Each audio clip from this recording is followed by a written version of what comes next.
Have you ever worked hard, shown your talent, proved your intelligence, and suddenly your boss, teacher, manager, or even a friend started treating you differently?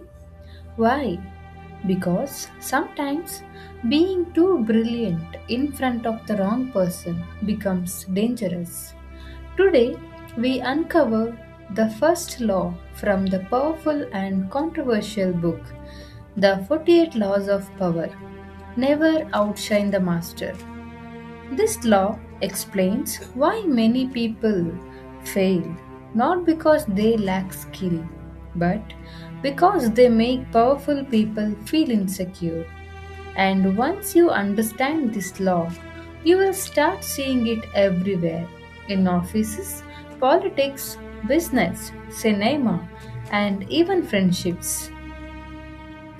Law 1. Never outshine the master. Let's understand the psychology behind this dangerous mistake and how smart people use this law to rise to the top. The law is very simple. Never make the person above you feel inferior.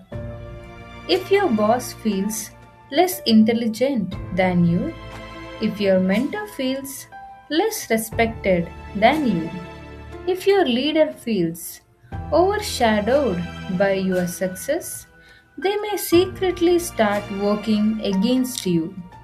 Human ego is fragile. People in power want to feel important, respected, admired, and superior. When someone below them suddenly shines brighter, insecurity begins, and insecurity is dangerous. Instead of rewarding the talent, many people protect their ego first.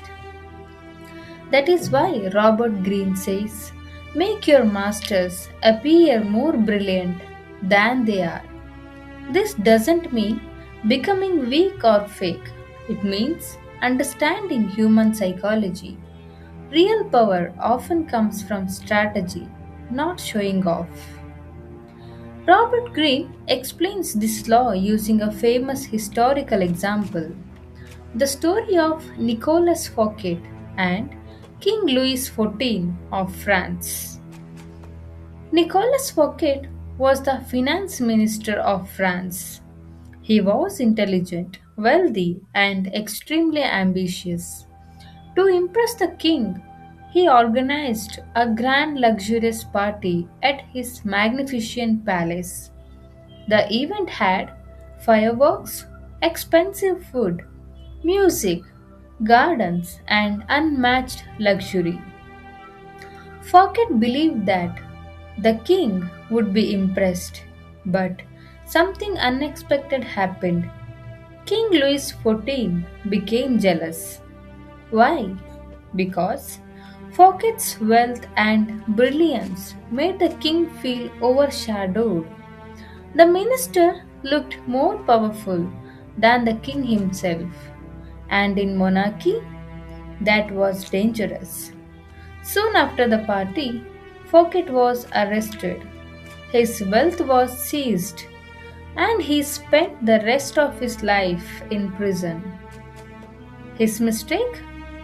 He outshined the master.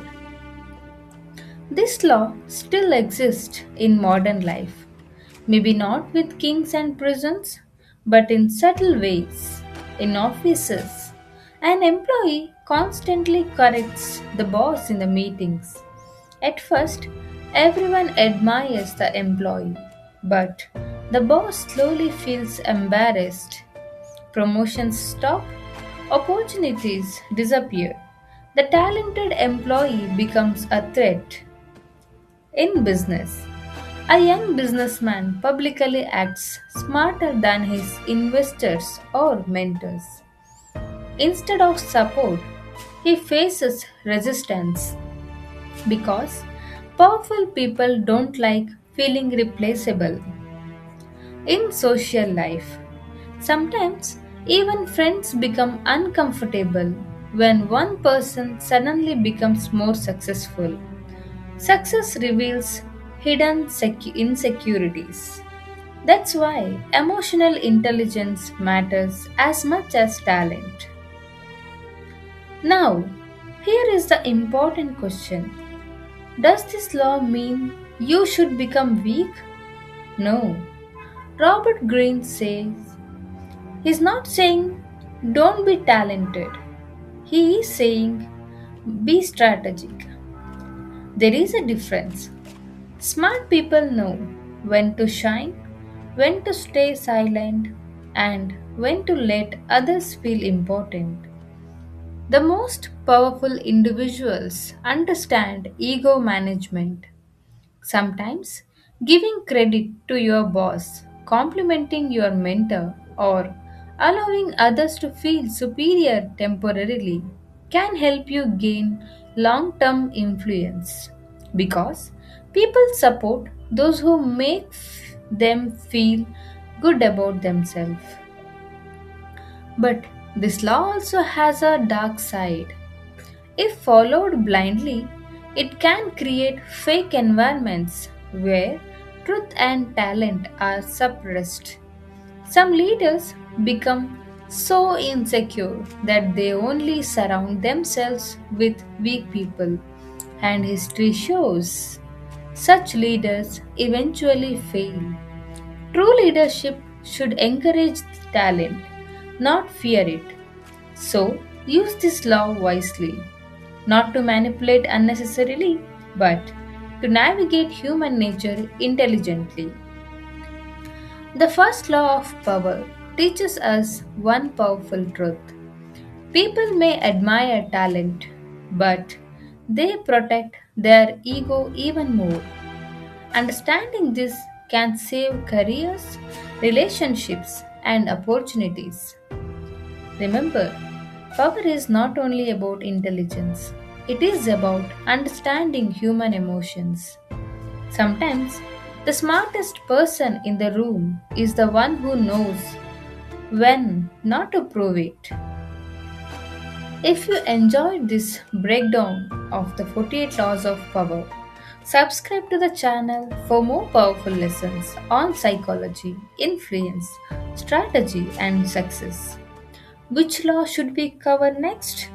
Comment below and remember, use power wisely. Thank you.